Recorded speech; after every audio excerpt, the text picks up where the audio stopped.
اعوذ باللہ من الشیطان الرجیم بسم اللہ الرحمن الرحیم انا بلوناهم كما بلونا اصحاب الجنة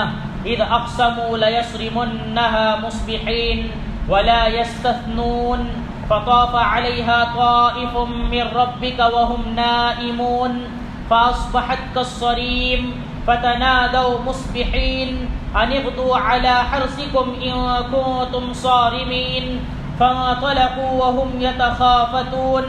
ألا يدخلنها اليوم عليكم مسكين وغدوا على حرد قادرين فلما رأوها قالوا إنا لضالون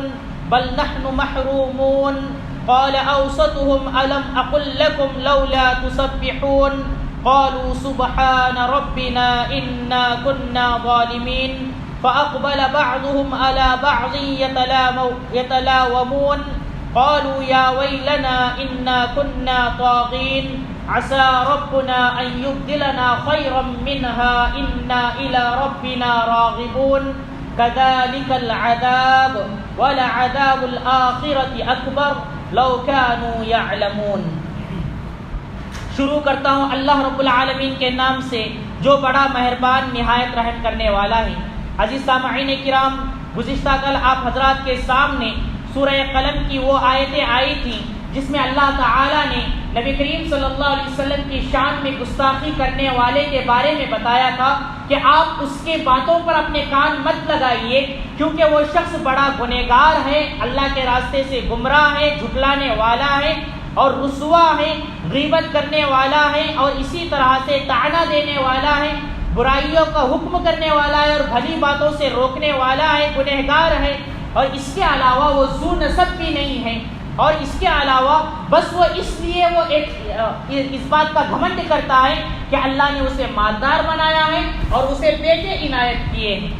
پھر اللہ رب العالمین کی جب آیتیں اس کے سامنے پڑھی جاتے ہیں تو وہ اس کا انکار کرتا ہے اور کہتا ہے کہ یہ تو پرانے والوں کی کہانیاں ہیں. تو اللہ نے کہا تھا کہ ہم عنقریب اس کی ناک کو، اس کی سونڈ کو ہم داغ لگائیں گے، یعنی جہنم کی آگ کا داغ لگائیں گے. جیسا کہ آپ کو بتایا گیا تھا، یہ ولید بن مغیرہ یہ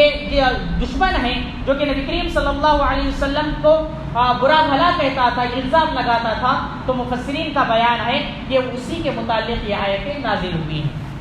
عزیزان محترم، اب کفار مکہ کو سمجھانے کے لیے آگے کی آیتوں میں اللہ رب العالمین ایک قصہ بیان کر رہا ہے، ایک واقعہ بیان کر رہا ہے. وہ ساری آیتوں کو سمجھنے کے لیے واقعہ پہلے اس طرح سے سن لیں کہ حضرت عیسیٰ علیہ السلام کو جب آسمان پر اٹھا لیا اللہ تعالیٰ نے، تو آسمان پر حضرت عیسیٰ کو اٹھائے جانے کے چند سالوں کے بعد یہ واقعہ پیش آیا جو کہ قرآن میں یہاں پر تذکرہ کیا ہے. وہ واقعہ کیا تھا؟ وہ واقعہ یہ تھا کہ اہل کتاب میں، نصرانی لوگوں میں، حضرت عیسیٰ علیہ السلام کے ماننے والوں میں ایک شخص تھا جس کو اللہ نے بہت زیادہ زمین دے رکھا تھا، اس کی باغات تھے، اس کی کھیتیاں تھیں. تو وہ آدمی جب اپنی کھیتیاں کاٹتا تو وہ فصل جو اس کی دراندی کو لگ کر اڑ جاتی تھی. تو اسی طرح وہ درخت جو کہ کھجور وغیرہ کا درخت ہوتا تھا اور جو پھل توڑتے وقت جو پھل توڑتے رہتا اس میں سے جو پھل نیچے گر جاتا، اور اسی طرح سے جو دانہ بھی الگ ہو جاتا تو یہ شخص کیا کرتا تھا، اس دانے وغیرہ کو، اس الگ ہوئی فصل کو وہ غریبوں میں تقسیم کر دیتا تھا، مسکینوں میں دے دیا کرتا تھا.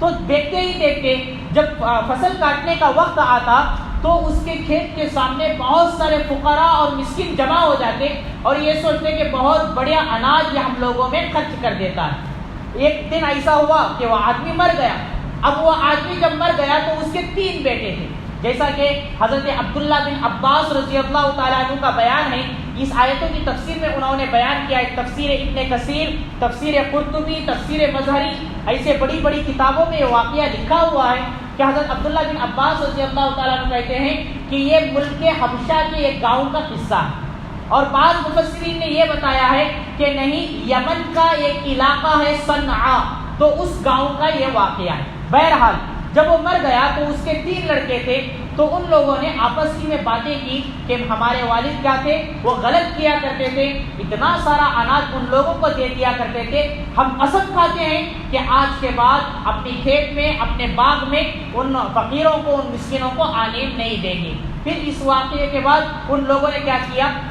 جب فصل پک گئی تو فصل اتارنے کے لیے اپنے باغ میں گئے تو دیکھا کہ یہ لوگ جب باغ میں پہنچے تو سارا باغ برباد ہوا تھا، سارا باغ برباد ہو گیا تھا۔ چنانچہ اللہ نے یہاں پر اسی واقعے کا تذکرہ کیا ہے۔ چنانچہ اللہ رب العالمین کا فرمان ہے، اِنَّا بَلَوْنَاهُمْ كَمَا بَلَوْنَا أَصْحَابَ الْجَنَّةِ، یقیناً ہم نے ان کافروں کو آزمایا ہے جیسا کہ ہم نے باغ والوں کو آزمایا۔ اور یاد رکھیں یہ مکہ والے یہ واقعہ اچھی طرح سے جانتے تھے، جو قرآن میں اللہ نے یہاں پر ذکر کیا ہے وہی واقعہ ہے جو پہلے سے سن رکھا تھا، انہوں نے اپنے پشتوں سے، اپنے باپ داداؤں سے سنا تھا، تو اللہ نے یہاں پر وہی واقعہ تذکرہ کیا اور کہا ہم نے ان کو بھی آزمایا، ان کی تجارت میں ہم نے برکت دی ہے، ان کے اولاد میں ہم نے برکت دی ہے، ان کی کمائی میں ہم نے برکت دی ہے ان کفار کے، اور یہ کیا کرتے ہیں، ہم نے ان کو یہ نعمتیں دے کر ان کو آزما رہا ہو کہ یہ اپنے میرے رسول کی بات کو مانتے ہیں یا نہیں مانتے ہیں، مجھ پر ایمان لاتے ہیں یا نہیں لاتے ہیں، میں یہ دے کر کے آزما رہا ہوں، یہ کہنے کا مطلب ہے۔ اللہ کہہ رہے ہیں ہم نے یقیناً ان کو آزمایا ہے، ان کفار کو آزمایا ہے جیسا کہ ہم نے باغ والوں کو آزمایا تھا۔ اب واقعہ اللہ بیان کر رہا ہے، اذ اقسموا، جبکہ انہوں نے قسمیں کھائیں،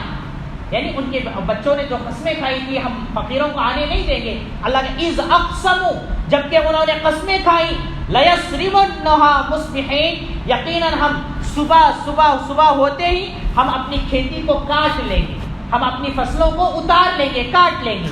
ولا یستثنون، اور انہوں نے انشاءاللہ نہیں کہا، ولا یستثنون، انشاءاللہ ہم اتاریں گے نہیں کہا، یعنی اللہ کو یاد نہیں کیا، ولا یستثنون، انہوں نے انشاءاللہ نہیں کہا، فطاف علیہا طائف من ربک وہم نائمون، تو تیرے پروردگار کی طرف سے ایک بلا ان پر، اس باغ پر گزری، ایک بلا راتوں رات وہ بلا ان پر آئی، اس کے باغ پر آئی، وہم نائمون، در حال یہ کہ وہ لوگ رات میں سو رہے ہیں، یعنی سوچیں کہ صبح ہو کر ہم فصل اتار لیں گے، لیکن یہ لوگ سو ہی رہے تھے رات میں کہ راتوں رات اللہ نے ان کے باغ پر، ان کی کھیتیوں پر کیا کر دیا، ایک بلا بھیج دی۔ مفسرین کا بیان ہے جیسا کہ حضرت عبداللہ بن عباس رضی اللہ تعالیٰ عنہ کہتے ہیں وہ بلا آگ کی تھی کہ ایک آگ آئی سارا کھیت جلا کر راکھ کر کے چلی گئی۔ چنانچہ اللہ نے یہاں پر وہی تذکرہ کیا کہ ولا یستثنون، انہوں نے انشاءاللہ جب نہیں کہا، فطاف علیہا طائف من ربک، تیرے پروردگار کی جانب سے ان پر، اس باغ پر ایک بلا اتر آئی، وہم نائمون، در حال یہ کہ وہ اپنے گھروں میں سو رہے تھے، فاصبحت کالصریم، تو گویا کہ وہ باغ کاٹی ہوئی کھیتی کی طرح ہو گئی، جس طرح سے ایک کھیتی کاٹ کر کے جلا دی جاتی ہے اسی طرح سے وہ باغ ایسا ہو گیا۔ اللہ کہتے ہیں فتنادوا مصبحین، صبح ہوتے ہی انہوں نے آپس میں ایک دوسرے کو پکارا، یعنی بھائیوں کو اٹھایا، بھائی نکلو نکلو، جلدی سے جانا ہے، باغ کو کاٹنا ہے، ہم پھلوں کو اتارنا ہے، چلو جائیں گے فصلیں کاٹیں۔ فتنادوا مصبحین، صبح ہوتے ہی انہوں نے ایک دوسرے کو پکارا، ان اغدوا علی حرثکم، کہ صبح صبح اپنی کھیتیوں کی طرف چلو، اپنے باغ کی طرف چلو، ان کنتم صارمین، اگر تمہیں پھلوں کو اتارنا ہے، کھیتی کو کاٹنا ہے، صبح صبح چلو۔ یہ کیوں اس طرح سے کیا تھا انہوں نے صبح جانے کا؟ تاکہ کوئی فقیروں کو بات معلوم نہ ہو، ہم جلدی سے صبح میں اتاریں اور فوراً اپنا سارا غلہ گھر کو لے کر آئیں، یہ ایک چال تھی ان لوگوں کی۔ فانطلقوا وهم يتخافتون، تو وہ چلے در حال یہ کہ وہ آپس میں چپکے چپکے کچھ باتیں کر رہے تھے، یعنی وہ یہی باتیں کر رہے تھے کہ کوئی فقیر ہم کو دیکھ نہ لے، آپس میں گفتگو کرتے، چپکے چپکے باتیں کرتے وہ جا رہے تھے۔ اللہ یدخلنہ، وہی اللہ کیا باتیں کر رہے تھے وہ بھی تذکرہ کیا، اللہ یدخلنہ اليوم علیکم مسکین، کہ آج تمہارے اس باغ کے پاس، تمہارے سامنے کوئی مسکین داخل نہ ہو پائے، یعنی کوئی فقیر، کوئی مسکین آج نہیں آئے گا، آنے پائے، اسی لیے صبح صبح جاؤ، جلدی سے پھلوں کو اتار کر لے آؤ۔ اللہ کہتا ہے وَغَدَوْا عَلَىٰ حَرْدٍ قَادِرِينَ، تو وہ صبح صبح لپکے ہوئے نکلے، قادرین، اور وہ یہ سمجھ رہے تھے کہ ہم قابو کر پائے، یعنی ہم نے مسکینوں سے اپنے مال کو بچا لیا، یہ سوچ کر کے وہ جا رہے تھے۔ فَلَمَّا رَأَوْهَا، جب انہوں نے اس زمین کو دیکھا، اس باغ کو دیکھا، قالوا انا لضالون، کہنے لگے کہ ہم تو راستہ بہک گئے ہیں، یہ ہمارے کھیت کی جگہ نہیں ہے، کوئی اور راستے میں ہم لوگ آ گئے ہیں۔ بل نحن محرومون، کہا جاتا ہے جب انہوں نے دیکھا کہ زمین میں کیا ہو رہا ہے، پورا جلا ہوا ہے، یہ ہماری زمین نہیں ہے، لیکن اطراف و اکناف میں نظر دوڑائی، آزو بازو کے جب انہوں نے چیزیں دیکھی تو انہوں نے معلوم پڑا کہ یہ ہمارا ہی باغ کا جگہ ہے۔ تب انہوں نے کہا بل نحن محرومون، ہائے افسوس ہم تو محرور ہو گئے ہیں، ہم تو محروم ہو گئے ہیں کہ ہم بد قسمت ہو گئے، بد نصیب ہو گئے، ہمارے پھل تو پورے کیا ہو گئے، ستیہ ناش ہو گئے، ختم ہو گئی پوری کھیتی۔ قال اوسطهم، تو اس میں جو بہتر آدمی تھا، یعنی ان کے بچوں میں جو بہتر شخص تھا، اس نے کہا، کیا کہا، الم اقل لکم، کیا میں نے تم سے نہیں کہا تھا، لولا تسبحون، کہ تم اپنے پروردگار کی تسبیح کیوں نہیں کرتے، اللہ کو کیوں نہیں یاد کرتے، اللہ رب العالمین سے ڈرتے کیوں نہیں ہو، کیا جس طرح ہمارے والد کیا کرتے تھے تم اس طرح سے کیوں نہیں کرتے ہو۔ تب انہوں نے کہا، قالو، انہوں نے کہا، سبحان ربنا، ہمارا پروردگار پاک ہے، انا کنا ظالمین، ہم تو بڑے ظالم تھے، ہم نے تو ظلم کیا، یعنی احساس ہوا جب اس کا ان میں سے ایک اچھے آدمی نے کہا، بھائی تمہارے سے تو غلطی ہو گئی ہے، اب بھی توبہ و استغفار کرو، اللہ کو کیوں نہیں یاد کرتے۔ تب انہیں احساس ہوا، فوراً انہوں نے توبہ کیا اور کہا کہ ہم تو اپنے آپ پر ظلم کرنے والے ہو گئے۔ فَأَقْبَلَ بَعْضُهُمْ عَلَى بَعْضٍ يَتَلَاوَمُونَ، پھر کس طرح کے دنیا والوں کا عام رویہ ہوتا ہے کہ جب ایسا کوئی میٹر ہوتا ہے تو ایک دوسرے پر ڈالتے ہیں، تیری بات سے ایسا ہوا، تیری بات سن کر ایسا ہوا، جیسا کہ عام طور پر ہوتا ہے، ان لوگوں نے بھی ایسا ہی کیا۔ فَأَقْبَلَ بَعْضُهُمْ إِلَى بَعْضٍ يَتَلَاوَمُونَ، تو ان میں سے بعض نے اپنے بعض پر ملامت کی کہ تو نے ایسا کیا، تو نے ایسا کیا، تیری بات سن کر ایسا ہوا۔ قالوا، پھر اس کے بعد جب پورے ایک دوسرے کو برا بھلا کہہ رہے، پورے بات ہونے کے بعد واپس سے اسی نتیجے پر پہنچے اور کہا، قالوا، انہوں نے کہا، یا ویلنا، ہائے ہماری بربادی، انا کنا طاغین، ہم سب ہی سرکش تھے، ہم سب ہی گنہگار تھے، ہم سب نے غلطی کی ہے۔ عسى ربنا، امید ہے کہ ہمارا پروردگار ان یبدلنا خیرا منها، کہ اس سے بہتر ہم کو بدلہ دے گا۔ امید اللہ سے لگائی، پھر بھی احساس ہوتا ہے جب بندے پر تو اسے اللہ کی ذات سے امید ہوتی ہے، ہائے اللہ میں نے تو غلطی کی، وہ برباد ہو گیا، لیکن اللہ کی ذات سے امید ہے کہ ہمیں اس سے بہتر دیا جائے گا۔ جیسا کہ تفسیر مزیری میں حضرت عبداللہ بن مسعود رضی اللہ تعالیٰ عنہ سے بیان ہے، یہ نقل کیا گیا ہے، کہتے ہیں کہ ان لوگوں کو اللہ نے بہترین باغ دوبارہ عنایت کیا تھا، واللہ اعلم بالصواب۔ انہوں نے کہا، انا الی ربنا راغبون، یقیناً ہم اپنے پروردگار سے آرزو رکھتے ہیں، تمنا رکھتے ہیں، ہم اپنے اللہ سے، اپنے رب سے آرزو رکھتے ہیں کہ وہ ہم کو اس سے بہتر عنایت کرے گا۔ یہ سارا واقعہ بیان کرنے کے بعد اللہ کہتا ہے، کذالک العذاب، اللہ کا عذاب ایسے ہی ہوتا ہے، اللہ کا عذاب ایسے ہی ہوتا ہے، وَلَعَذَابُ الْآخِرَةِ اکبر، یاد رکھو آخرت کا عذاب اس سے بڑا عذاب،